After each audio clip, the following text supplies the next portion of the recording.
Hello, this is the antenna farmer. So I'm back again with another update on this end-fed antenna. So unfortunately the top of the tree came down in a big windstorm and we had to rig up this piece of wood. So maybe this is a better angle from the other side here. I guess you can see it a little better, the arrangement we've got. The 4x4 pole is anchored to the trunk right about, if you can see that there, there's a big bolt that goes through and into the tree trunk, and that's the pivot point.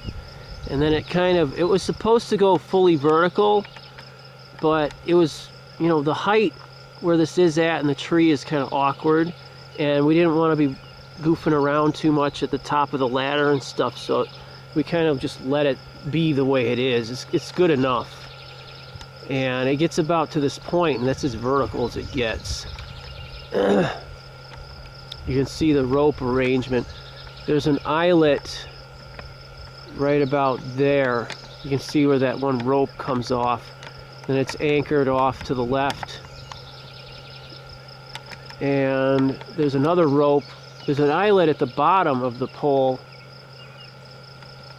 Kind of hard to see. It's behind some of these leaves here, and there's another rope that goes down. It's just a regular truck rope, cheap, you know, polypropylene truck rope, and it anchors to a, well, it was supposed to be a cleat, but it's just like a hook down at the bottom, and the two ropes together help pull the thing up. This thing will swing over all the way down to the point where you can actually touch the pulley. There's a pulley at the top too, all the way at the very top, and that's the pulley that actually has the it's really hard to see, but that's the rope that goes to the other pulley, and it pulls that one up. Here's the other one, and that's the pulley that actually has the weight and everything attached. And then there's the, okay, where'd it go? Way down there. See, there's the weight. It's it's an anchor. It's a 15-pound boat anchor. And then, you know, from the bigger pulley, you have another thicker rope, just because that's the rope size that would fit in that pulley. Now, where did it go? Is that it? Okay, where'd that pulley go? Where is that? I just had it. There. Okay. It's a bigger pulley, and I got it just because it was a good size for what I was doing. And, you know, the next size down was like too small, and it's all stainless, so it doesn't rust or anything. It's pretty good. I've had it up there for the better part of 2 years, and it hasn't rusted at all. I just had it apart, and I cleaned it out, and I re-greased it, and there's no rust. There's no rust. There's a lot of wear because I wasn't able to grease it when I first put it up, unfortunately. You should really grease. They say it's lifetime grease, but it's not. You should put grease in there, but don't let the grease get out where the rope is, because that'll screw up the operation of the rope, you know, through the pulley sheave.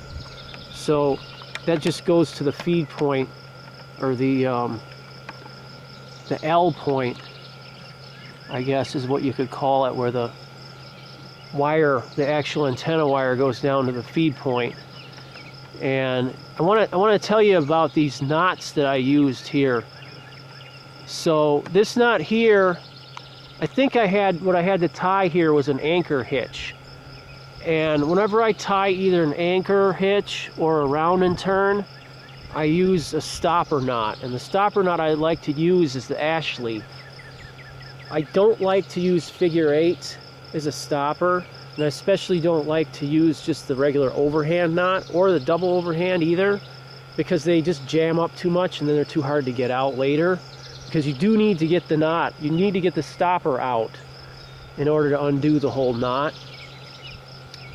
So I use the I've been using the Ashley stopper more recently, and it's hard to tie like that from the back side, you know, because you usually tie it and then you pull the standing end to tighten it up.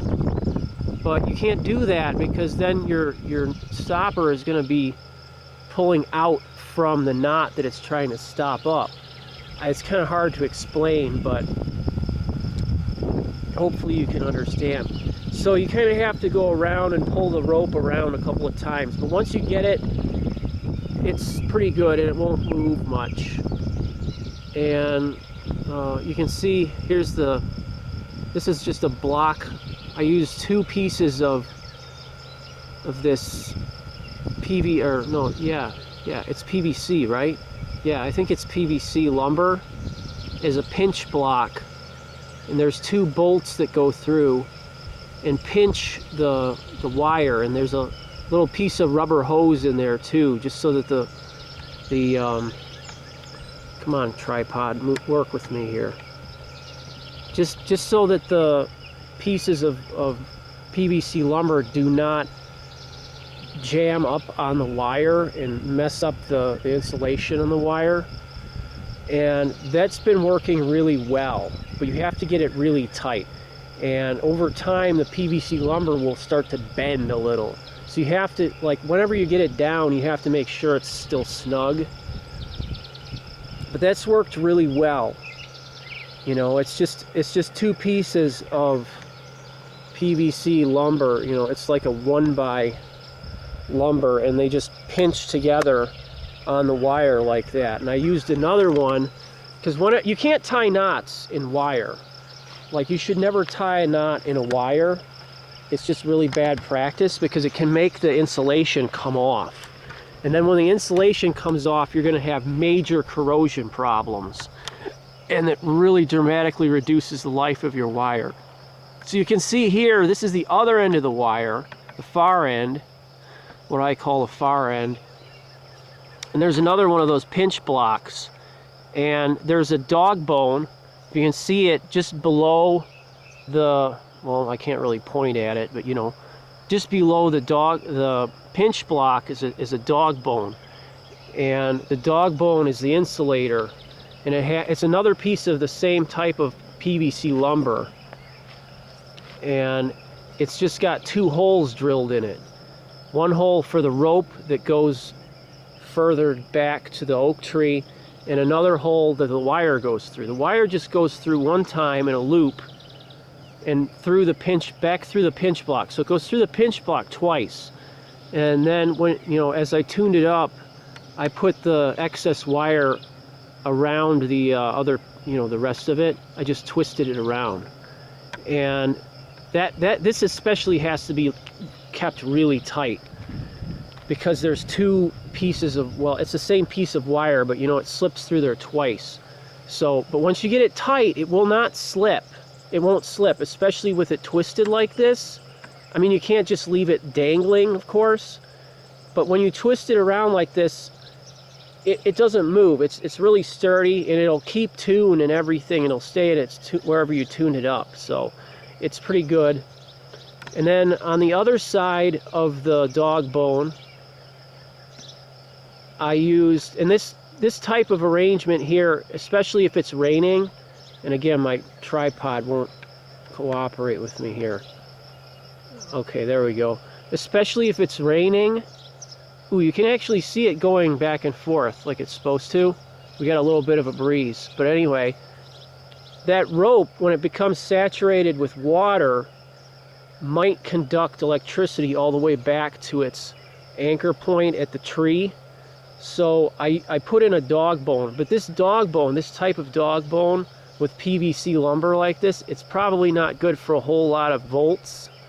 So if you're transmitting at legal limit, you know, at some point it could flash over and arc on you. So it's better to use an actual ceramic dog bone, you know, like a ceramic insulator dog bone. But it's been good enough. It's never flashed over on me. Although, you know, I don't transmit as much as I monitor and receive. So And that's kind of one of the things I believe in. You should never talk more than you listen, right?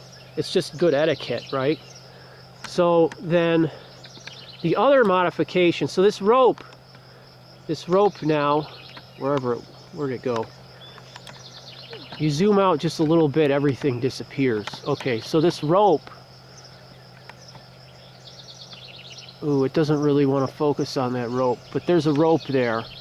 You can see the tail of it there. See it? Goes back to the other tree. And that's this big tree back here. And it actually connects up to a, excuse me, connects up to a wire rope with the, you know, the end sabers and everything, and the little ferrules and stuff on there.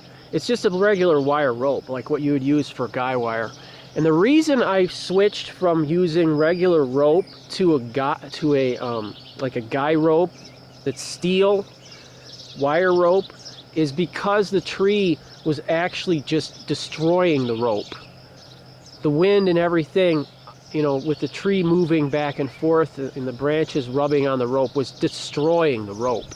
So I went with this instead, and I only got as much as I needed, which actually wasn't quite enough. There's about 35 feet of wire rope in the tree, and it's just barely enough. And since I put that up, like I say, there has been no trouble with the tree rubbing the wire rope, you know, of course, because it's much stronger and harder wearing than a regular rope. And you know, this is like premium rope. Like, it's no joke. I mean, you should get the best quality rope that you can find, because it really makes a difference. The cheap rope that you get at like Walmart or at like a big box hardware store, it's just not gonna cut it, you know. It stretches too much. It doesn't have the tensile strength of a real good quality rope. I believe the rope that they sold me was Atwood brand, which is a really good, like, they make really good quality rope. Like, you smell the new rope and you can smell the wax in it, they wax it. So, you know, they really take good care to do a good, you know, high grade, high end rope. And then this other, and I wanted to talk about this too. I have another microwave dish set up here, and this is a monopole with three guy ropes set up in a triangular setup here. And I did all the algebra trig to make sure that the rope, you know, the anchor points of the rope were in an actual triangle and everything. And that's kind of important, especially if you want to have it set up for a long time, because if you don't get a perfect triangle, you'll have a weak side. And you don't want that, because especially with something like a microwave dish, you could end up with the wind pushing it over, because the wind really catches on this thing. But I've had this up now. I had to move this, unfortunately, from where it was. So, but I've had this up for like 2.5 years, I want to say, in this spot. Maybe not that long. I don't really keep track of it, but it has never come down. It has never come down. So, and then I have it anchored into a fence post. And this is just, I think I used fence rail, and then I had to make an adapter, because this here is actually, at the top, is actually a, what do you call it, a mast. It's actual mast. So I had to make a little adapter. I welded on a piece of pipe, and it fits into a piece of fence rail then, and the fence rail is then attached to a fence post using, you can't really see it, but there's I should probably get a little closer, but there's hose clamps attaching the fence rail to the fence post. And that's usually what I do with monopoles when I put up a monopole. So, and then it's guide, of course, like I say. And I used this really high grade 1100 Paracord stuff that I got from, it's either, I think it was Walmart or something. It was actually really, I can't remember exactly, but it's either Walmart and one of the other big box stores here. I'm going to walk you over. And this stuff is really, really high grade. I mean, this is even, I think it's even higher grade than the Atwood rope, although it's pretty close. And I got to get you in here to see the knot I used on this. So, let's see here. Is this the... Okay, so right here, this is what I've been doing when I have my rope stowed here. I just take the leftover piece and I roll it up. What do they call that? The knot where you wind it up like that. There's a name for it. I can't remember what it is, but you know, it's just, you can look it up. It's in groganimateknots.com. And then there's a, now I've been tying this too, just to hold, this just keeps the stowed piece off the ground. And it works really well. I've never had this fail on me, actually. And maybe I gotta get where the light is. Let me see. Get on the other side where there's better lighting. It's black. This rope is jet black. And it's, I've been tying these, I thought they were midshipman's knots, but actually they're not. It turns out that it's called a taut line hitch, I believe. And the midshipman's knot is a little, you know, it's supposed to be a little more secure, but I've never had problems with this one. And I actually had just a single taut line hitch with an extra overhand, or no, wait, what do they call that? A turn, an extra turn hitch on the end, and it never slipped. I had that holding up a big mast, you know, on the side of the house that was like 30 feet tall, and it never slipped. And I was kind of surprised at how secure it actually is. So, sorry about the vehicles on the road here, they're kind of loud. But that's just what I've been doing, and it holds up the stowed piece of rope off of the ground. And that's actually all you need, believe it or not. I mean, that'll hold up this whole tripod, or I mean, this whole monopole. It'll guy it, and it won't move. But honestly, now that I know a couple other knots, I wouldn't use this. I would use a, see if I can remember the name of it. Well, I would either use a midshipman's, or there's another one that's more secure than a midshipman's. It's like a, what is that one where they make the bite and then they wrap it around the other piece of rope? It's like a Russian name or something. I can't remember. But there's more secure knots than this, and I wouldn't use this one anymore. But this one here, all it's doing is holding up this little piece of rope. And then at the anchor point, where the stake is in the ground, you can't really see it, but I just tied a bunt line hitch. It's just a bunt line hitch. And wait, or is it a bowline? I always get confused. It's either a bowline or a bunt line. You know, it's the one where you take the bite, you know, you twist the rope, and then you pass the other piece through, like the tail end, you pass through and then go around it and then back through again. I don't know. It's either bunt line or I think it's bowline, actually. Yeah, it's a bowline knot. You can't see it here. It's way down in the grass. Let's see if one of these other anchor points is a little bit more visible here. No. No, it's hard to see. It's down in the grass.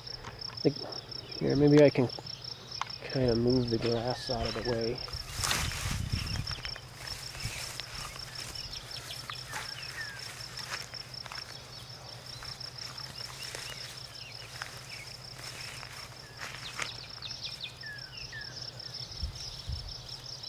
No, actually, it's actually what I call the bastardized round and turn, because I only went around once, and then I did the two half hitches over it instead of going around twice. You're supposed to go around twice. Oh, can I get a better shot? It's really hard to see. This is the clip, or the carabiner that goes to the stake, and then the knot is right here. It's just really dark, and it's really hard to see. And you know, you're gonna have to take my word for it. So I run around once. I run around the carabiner once, and then I did the two half hitches. But I wouldn't do that again, because at the time I kind of like forgot how to do a proper round and turn. But I've been using the round and turn a lot because it's easier to adjust than the Bowline, and the Bowline, once you get it in, it's like almost impossible to adjust. This is much easier to adjust, and it's probably more secure. Although, I mean, the Bowline can be very secure. I'm not really sure on that. They might be about equal. Or the Bowline might actually be more secure. I don't know. Bowline has a very good knot. So, that one guy on YouTube, he said they were using it in ancient Egypt. That's how old that knot is. It's kind of an interesting fact. So I'm going to show you next, I'm going to show you what I'm doing over here trying to crank this up, because I have to crank up the antenna. And I thought of something to do it without breaking my back, because it's really heavy and you really got to pull hard. I mean, you younger guys, you could probably do it, right? What I was doing is I was taking the wire across, the rope across my back, and I was pulling it up that way, which works, but I was sore for like 2 days after I did that, so I quit doing that. So what I did was I came up with this. I've got a, zoom out here, I have a pulley, or I mean it's a boat. What do they call these things? You know, boat winch. It's a boat winch. Okay. You see it? Let me get this bag off here. I had it covered because I didn't want it to get wet, because this thing is like rust prone, so I covered it up. So you can see it better here. I actually have to still crank this thing up. See? There's the boat winch. And what I did was, like, all you gotta do, and I learned this from actually some videos of some equipment. They're called rope winches, I think. Yeah, rope winch. And what they do, they actually have a special sheave, like a special wheel or pulley sheave, you know.